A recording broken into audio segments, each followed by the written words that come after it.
Good evening, everyone. I'm calling to order the special meeting of the Menlo Park City Council and for Monday, October 29th. And I'm Peter Otake, honored to serve as mayor this year. I'm going to do the roll call. To my right is Council Member Rich Klein. To my left is Vice Mayor Ray Mueller.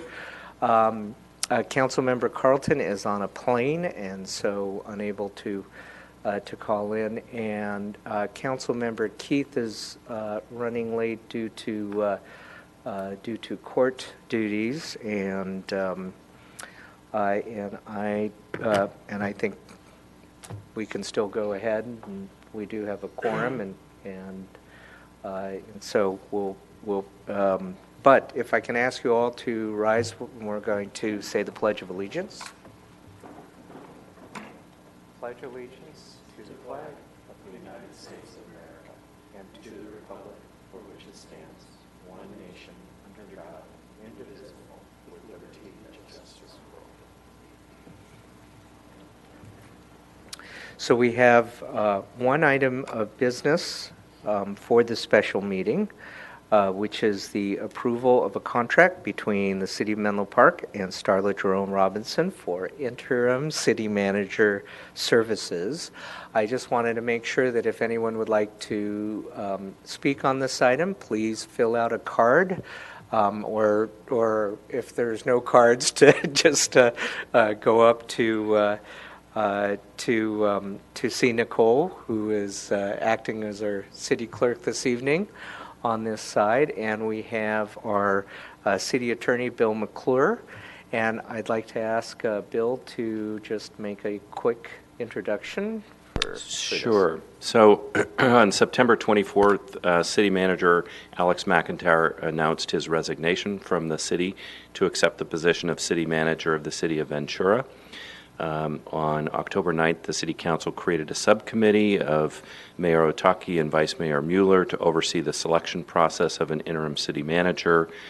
On October 23rd, in closed session, the City Council conducted interviews of several candidates. I know the Council also interviewed and talked with some potential internal candidates, and I think a decision was made by the subcommittee as well as the potential candidates that because we're so short-staffed, it really didn't make sense to have it might be counterproductive to have an internal candidate serve. So the City Council conducted interviews on the 23rd. In closed session, the Council made a decision to proceed and negotiate a contract with Starla Jerome Robinson, who previously served as Assistant City Manager for the city and retired in 2015. Starla is a CalPERS annuitant, and so there are certain limitations and restrictions that apply to CalPERS annuitants. So she may only work 960 hours in any fiscal year, which started July 1.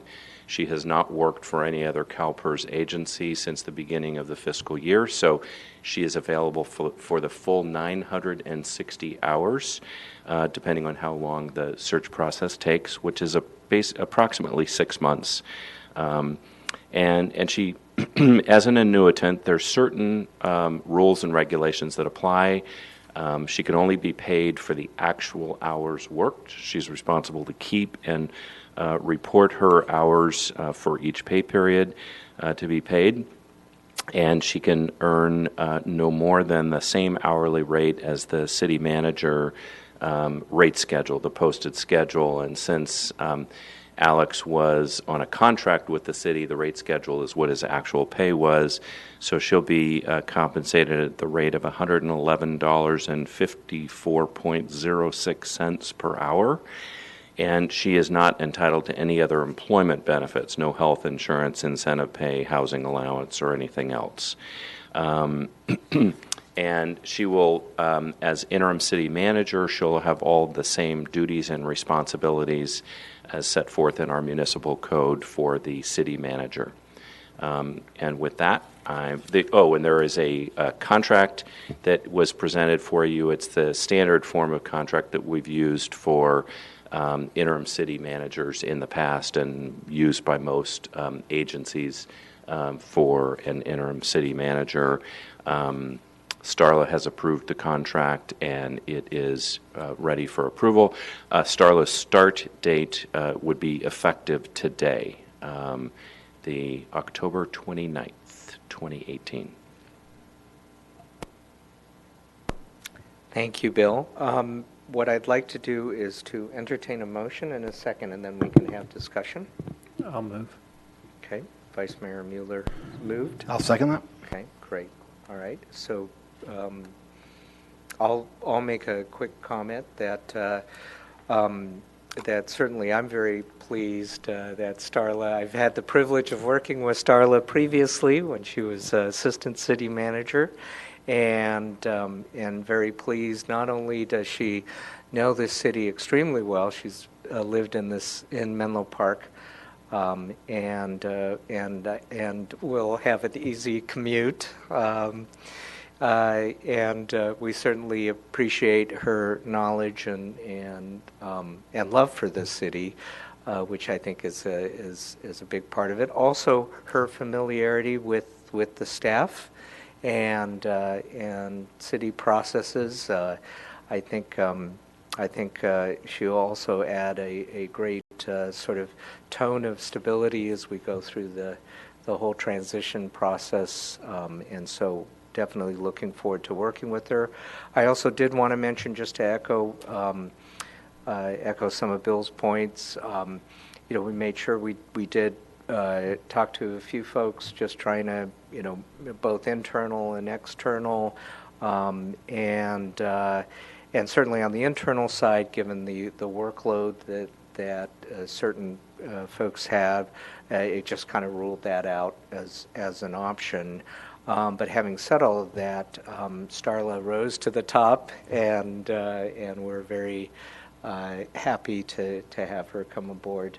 I didn't know whether either of you wanted to add anything. It's very easy decision.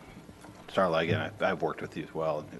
Your knowledge, talent, knowledge of the finance side, the departments, a lot of the context on those things it's immense. And so I think we're really lucky. I mean, we've been lucky to have some good interim city managers through the last 3 or 4 changes, and this is equal to it. I think Kent helped one time, and Glenn stood. These are people, just as yourself, who have an immense amount of experience and frankly have done it here on the ground. So really lucky. Good to have you. Great. Vice Mayor Mueller? Just keep it short. Thank you. That's right.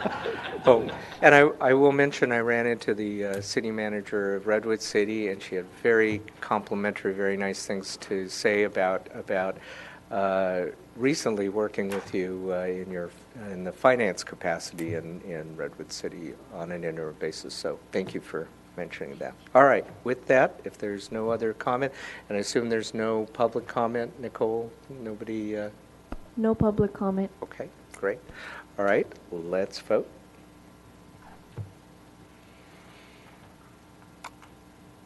The motion passes 3-0. Great. All right. Thank you. And with that, I don't think we have any other items, so I think we can adjourn the meeting, and I think our next meeting is November 30th. Yeah, something like that. But anyway, look up the Vote. Yes, and please, that's right, encourage folks to vote. We have a voting center that opens starting from Friday here on the Burgess campus at the Rec Center, that you can either drop off your ballots or come in and actually vote at the vote center. It'll be open Friday, Saturday, and I believe Sunday as well as Monday and Tuesday. So there's lots of opportunities. We want to encourage folks to vote. Oh, and also, thank you, and also a voting center over at Onetta Harris Community Center, so as well. And with that, thank you, everyone, and good evening.